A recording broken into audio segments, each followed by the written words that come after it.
discuss about factors affecting rate of reaction, कि कौन कौन से फैक्टर्स होते हैं जो किसी भी रेट ऑफ रिएक्शन को अफेक्ट करते हैं. ठीक है, so first we see concentration of reactants, कि रिएक्टेंट का जो कंसंट्रेशन होता है इसका रेट ऑफ रिएक्शन पे क्या असर पड़ता है. जो रेट ऑफ रिएक्शन होता है, this rate of reaction is directly proportional to the concentration of reactant. It means that if we increase the concentration of reactant, then rate of reaction also increases. The rate of reaction increases with increasing concentration of reactant. Concentration of reactant.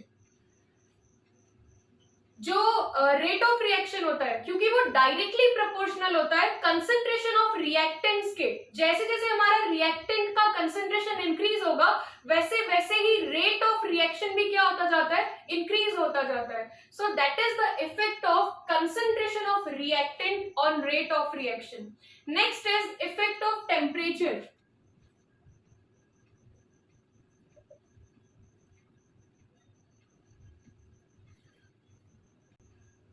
The rate of reaction increases with increase in temperature.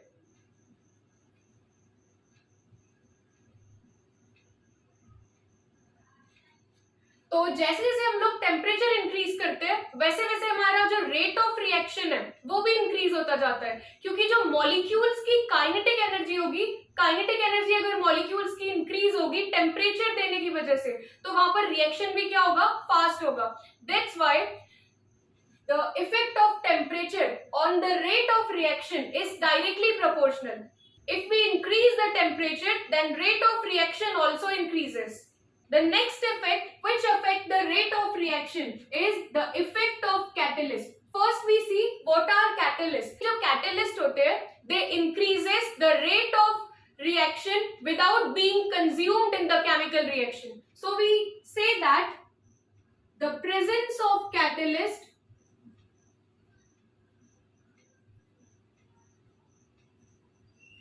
alters the rate of reaction. अगर हम लोग यहाँ पर इसका एक example देखते हैं कि कैटलिस्ट जो होता है वो किस तरह से किसी भी केमिकल रिएक्शन को ऑल्टर करता है, मतलब उसकी स्पीड को एनहेंस करता है. We see the effect of catalyst with the help of this example.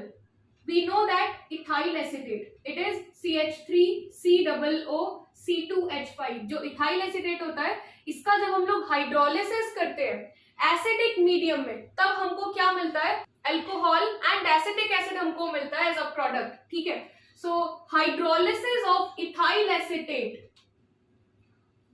In the presence of a strong acid, it will give C2H5OH, ethyl alcohol plus CH3COOH which is acidic acid. तो यहाँ पे क्या होगा कि ये जो H plus ion है, H plus ion will act as a catalyst. It can be seen clearly that the rate of hydrolysis enhances with the increase in concentration of H plus ion. हम लोग जैसे जैसे यहाँ पर H plus ion का concentration बढ़ाएंगे, वैसे वैसे जो हाइड्रोलिसिस होगा इथाइल एसिटेट का, ये भी क्या होता जाएगा, इंक्रीज होता जाएगा, इसका रेट भी फास्ट होता जाएगा. तो इस तरह से कोई कैटलिस्ट किसी भी केमिकल रिएक्शन को अफेक्ट करता है. Catalyst generally increases the rate of a chemical reaction without itself being consumed in the chemical reaction. So that is the role of catalyst in any chemical reaction. Our fourth factor is nature of the reactant. जो reactant का nature होता है वो क्या effect करता है rate of reaction को, इसे हम लोग यहाँ पर देखते हैं. So we consider two reactions. If 2NO combines with O2, then it will form 2NO2. और इसी के जैसी एक इक्वेशन है जहां पर 2CO कंबाइन होगा O2 के साथ, then it will form 2CO2. This is your equation number 1 and this is your equation number 2. Now we see that both of these reactions are appear to be similar. जो दोनों reaction है ये थोड़ी थोड़ी सी similar है, कुछ कुछ similarities है इनके अंदर, जैसे कि 2 मोल्स ऑफ NO है और यहाँ पे 2 मोल्स ऑफ CO है, दोनों O2 के साथ में कंबाइन हो रहे हैं, एक NO2 बना रहा है और एक CO2 बना रहा है। यहाँ पे सिर्फ एटम डिफरेंट है, यहाँ पे नाइट्रोजन है और इस सेकेंड रिएक्शन में क्या होगा, कार्बन है। बाकी both of these reaction appears almost similar. So we see the difference in both of the reaction, that your first reaction is a fast reaction. जो ये first reaction है ये एक fast reaction है, and the second one is the slow reaction. ये जो second reaction है ये slow है। अब जब दोनों reaction हमको सिमिलर नजर आ रही है, लेकिन यहाँ पे क्या होगा, एक रिएक्शन फास्ट है और एक रिएक्शन स्लो है, तो ऐसा क्यों होता है वो हम लोग समझते हैं। ठीक है, तो ये जो एक रिएक्शन फास्ट और एक रिएक्शन हमको स्लो दिख रही है, ये डिपेंड करता है कि हमारा जो रिएक्टेंट है, इन रिएक्टेंट का नेचर क्या है। तो बॉन्ड्स रहते हैं किसी भी मॉलिक्यूल के बीच में, अगर वो जल्दी ब्रेक हो जाते हैं तो वहां पे हमारी रिएक्शन का जो रेट होगा वो फास्ट हो सकता है, और अगर वो धीरे ब्रेक होते हैं, मतलब अगर जल्दी ब्रेक नहीं हो रहे, उन बॉन्ड को ब्रेक करने के लिए अगर हमको ज्यादा एनर्जी रिक्वायर्ड है, तो हो सकता है कि वहां पर वो रिएक्शन का जो स्पीड होगा वो क्या हो जाएगा, वहां पे स्लो हो जाएगा। The different amount of energies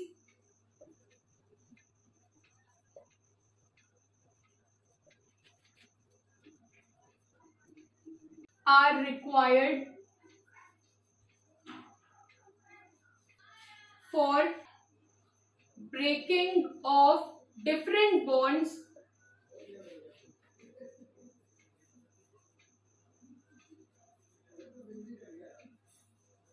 while the different amount of energies, different amount of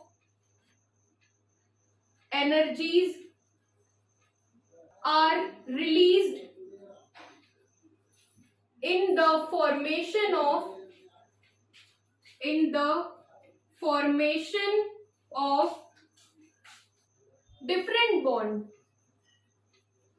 different bonds।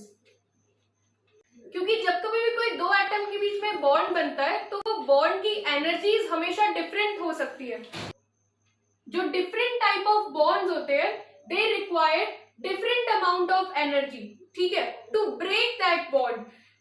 जो भी हमारे पास में डिफरेंट टाइप के बॉन्ड्स होते हैं उनको ब्रेक करने के लिए हमको different amount of energies required होती है, ठीक है। और जब हम लोग कोई बॉन्ड बनाते हैं तो उसमें से different amount of energy release होती है, किसी में से कम किसी में से ज्यादा हो सकती है। तो इस वजह से यहाँ पे रिएक्शन का रेट भी क्या होता है, किसी रिएक्शन में फास्ट और किसी रिएक्शन में स्लो होता है, क्योंकि यहाँ पर एनर्जीज का डिफरेंस आ जाता है बिटवीन द मॉलिक्यूल्स, ठीक है। जो मॉलिक्यूल के फॉर्मेशन में डिफरेंस आ रहा है एनर्जीज का, इस वजह से हमारी रेट ऑफ रिएक्शन किसी रिएक्शन में फास्ट होता है और किसी रिएक्शन में स्लो हो जाता है। Fifth type of factor is surface area.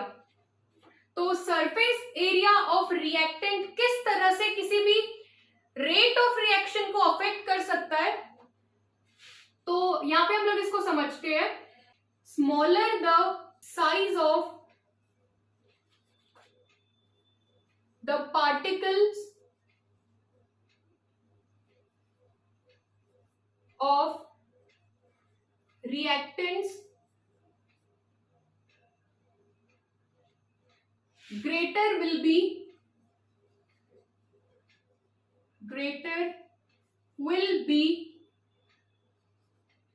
its surface area, and hence faster is the reaction। So smaller the size of the particle of reactants, greater will be the surface area and hence faster is the reaction. अगर surface area ज्यादा होगा तो rate of reaction भी यहाँ पे क्या हो जाएगा, fast हो जाएगा. Our next factor seems to be interesting. After knowing that some reactions takes place in a dark, but the rate of the reaction will be slow. But if the same reaction takes place in the presence of light, then the speed of reaction will be fast. It means that the rate of that reaction which takes place in the presence of light will be fast. In some reactions,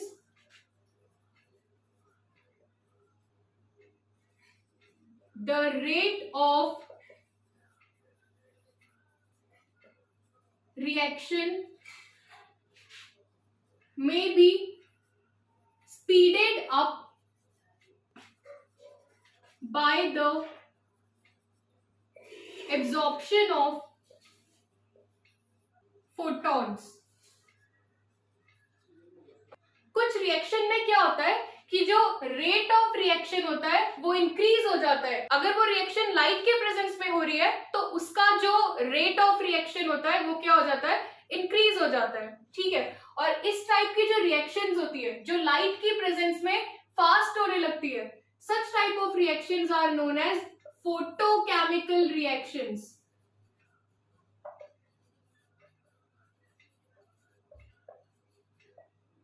For example, कि अगर हमारे पास में H2 है and if it combines with Cl2 then it will form 2HCl.